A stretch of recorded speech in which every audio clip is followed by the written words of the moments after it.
हरिद्वार जिले के बहादुराबाद में 13 वर्षीय मासूम के साथ सामूहिक बलात्कार और हत्या से गुस्साए कांग्रेस कार्यकर्ताओं ने शुक्रवार को सिलथाम में प्रदर्शन कर भाजपा सरकार का पुतला फूंका। कांग्रेस जिला अध्यक्ष अंजू लुंठी की अगुवाई में प्रदर्शन करते हुए कांग्रेसियों ने कहा कि प्रदेश में अंकिता भंडारी हत्याकांड, हेमा नेगी हत्याकांड, पिंकी हत्याकांड जैसी घटनाएं हो चुकी हैं। इसके बाद भी सरकार आंखें मूंदे बैठी है। बहादुराबाद में मासूम के साथ हुई सामूहिक दुराचार की घटना से प्रदेश की महिलाएं डरी हुई हैं। वक्ताओं ने कहा कि सरकार को अब सत्ता में बने रहने का कोई हक नहीं है। कांग्रेसियों ने नारेबाजी करते हुए भाजपा सरकार का पुतला फूंका। पुतला फूंकने वालों में त्रिलोक महर भुवन जोशी, कुंवर सिंह बोहरा, दीपक लुंठी, अभिषेक बोहरा, कार्तिक खरकवाल, सुभाष पांडे आदि शामिल रहे। मुनस्यारी तहसील मुख्यालय में मकान में एक मजदूर की मौत हो गई। मिली जानकारी के अनुसार बिहार के बेतिया जिले के रहने वाले रमेश प्रसाद कुशवाहा एक मकान की तीसरी मंजिल पर टाइल्स लगा रहे थे। इसी दौरान संतुलन गड़बड़ा जाने से वह जमीन पर आ गिरे। आसपास के लोग उन्हें तत्काल चिकित्सालय ले गए। चिकित्सक डॉक्टर गौरव कुमार ने बताया कि सिर में चोट लगने और अत्यधिक रक्तस्राव होने के चलते उनकी मौत हो गई। मिस्त्री रमेश कुमार अपने कार्य के चलते मुनस्यारी क्षेत्र में बेहद लोकप्रिय थे। वे पिछले 20 वर्षों से मुनस्यारी में कार्य कर रहे थे। इस घटना से मजदूरों में शोक की लहर है। नैनीताल जिले के रामनगर क्षेत्र में रात के वक्त घर में सो रहे 2 बच्चों को सांप ने काट लिया। मिली जानकारी के अनुसार पन्ना मध्य प्रदेश का रहने वाला राहुल परिवार के साथ 12 दिन पहले ही पीरुमदारा आया था। वह यहां मजदूरी कर रहा था। बीती रात्रि उसकी पत्नी और 3 बच्चे कमरे में सो रहे थे। रात 12 बजे 6 वर्षीय बेटा देव और 4 वर्षीय बेटी नित्या अचानक रोने लगे। नींद खुलने पर देखा तो दोनों के पास सांप बैठा हुआ था और उसने दोनों बच्चों के हाथ में डस लिया था।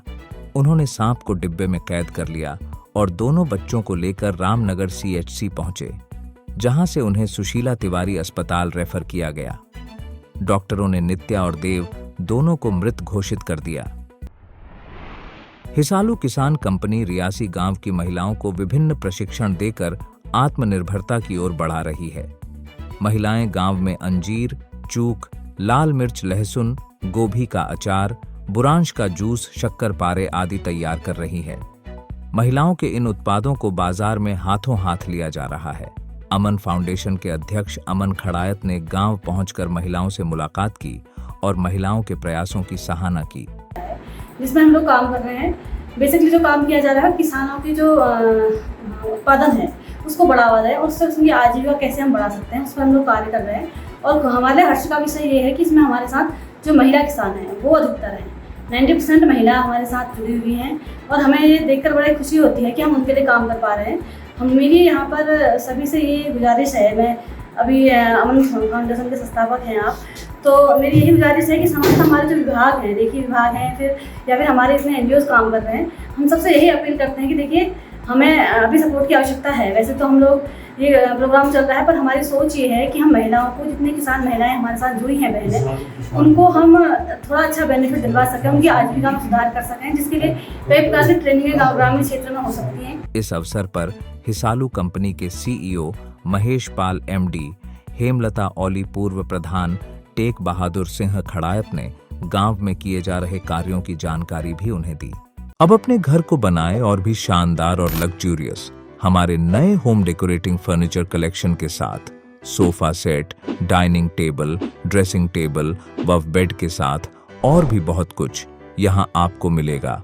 हर फर्नीचर को अपने घर के अनुसार डिजाइन करने की सुविधा, हाई क्वालिटी के फर्नीचर सबसे किफायती कीमतों पर।